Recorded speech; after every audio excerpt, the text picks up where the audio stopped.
So, hey guys, Chauzu here. So I thought I'd showcase some teams I've been using for the PvP Finals. First, let's take a quick look at how active this final is. So far, it's pretty much the most dead PvP Final I've seen for a while. First place is still just about 3k, and if we go back to the threshold for top 100, we're talking just about 1000, and it's been quite a while since it started, so pretty promising.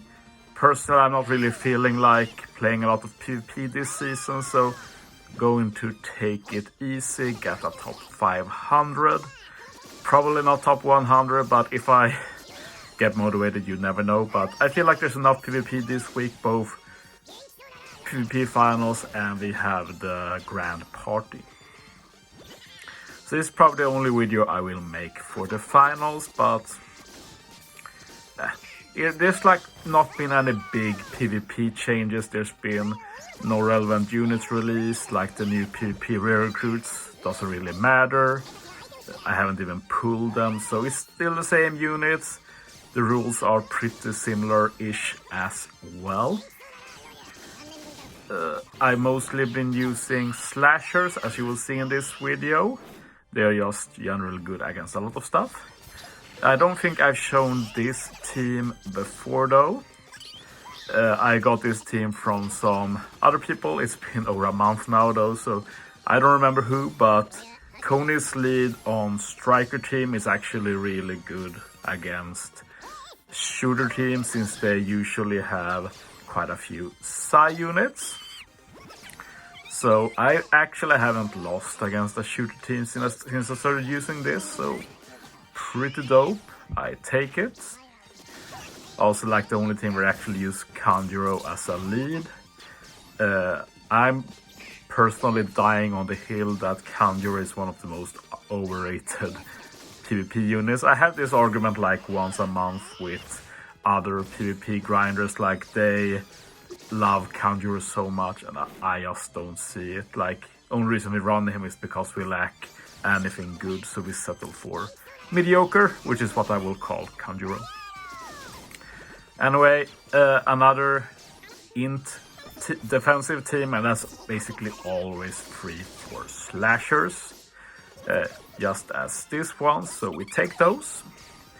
So far there's not really been a lot of free teams, but it's a normal PvP finals. We don't have that team aspect to deal with, so that's probably will be the case for most of this. Like, there's no reason to put up a free team. It's better to try and get some defense wins.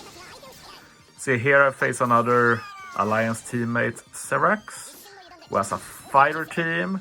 I've tried using fighter on defense too. I feel like it's not really strong enough, and if you make it strong enough, like you fill up the bench, you use some pretty good units and such, then it instead looks too strong and people don't want to fight it, so I'm avoiding that defense personally.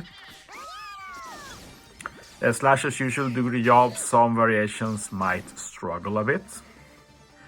I'm happy I found one Dex team because I'm using a new striker strength team that I built, and the theme of this team is don't overthink it. You have 3 strength units that does huge damage, just put them on the same team. We have 2 great legends that both increases defense and does HP cuts in Jack and Chang's crew. Just put them on the team too. And as filler, there's basically no other good strength legend, so just put in Roger Whitebeard. They are the best PvP unit in general. They have some units that can buff their defenses too, so if they get a special off, they kill 2 units. So yeah, I'm not lost with that team either, but it's not like the finals are crawling with Dex teams. Actually, final strength team 2 been pretty uncommon for a while, but here we go. I've usually been using this quick team for a while because I feel like it is pretty stable, starts strong, and if you do struggle a bit, you got a very strong bench with Blue Yam and Kaido in particular. And yeah, you really want to wait a bit with Blue Yam, so he can be fresh for the end game where he's specially buff and he just does a lot more work then. So yeah, didn't really end up struggling here.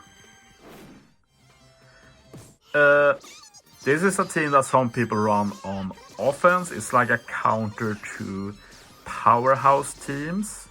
I'm not totally sold on it. It can be cool versus some specific comps. I've not seen anyone this final though, but that Akainu can actually be very oppressive with the bind. So basically, if you see that Akainu on defense, you should never bring powerhouse units because they might just end up getting binded for the entire game. It's pretty ridiculous. But yeah, not the most clean win, but we got another win. So yeah, with my PvP videos, I do prioritize showcasing more teams and such. So I try to speed it up so I can show more teams rather than have it slow and not show many teams, because I'm not going to comment a 20-minute normal PvP video. That's just not happening. So this is the compromise I personally settled for. This is the Dex team I use nowadays. It has a pretty good combo of disrupting the enemy, getting damage, and having a lot of HP, because a lot of quick team nowadays focus on HP cuts and true damage and such, so having high HP is nice. And Donjin Jiao is just nice in general to disrupt and delay their specials, so I can get out of my specials. Most crucially is the Blackbeard. He's like the MVP of decks nowadays, together with the Luffy. And yeah, Pell just helps Xin Jiao charge fast the Blackbeard too, and this season powerhouse has CT down, so it's pretty good synergy. And yeah, not the most clean win, but we got the win. And yeah, this is the final team. This is actually the first time I faced a Barto and Cavendish lead. I wasn't really paying attention when I grinded, so I didn't see how the matches go. So a bit interesting to see what happened in this game. We see that Roger Viper got half stat. And yeah, wow, that's actually really powerful. But yeah, so I lost this. Unfortunate, but I'm the guy that tries stuff, and then if I lose, I might try something else, or I just skip it entirely. But yeah, that's the end of this video. I hope it was helpful, and yeah, good luck in this PvP Finals. Thanks for watching, guys. See you next time.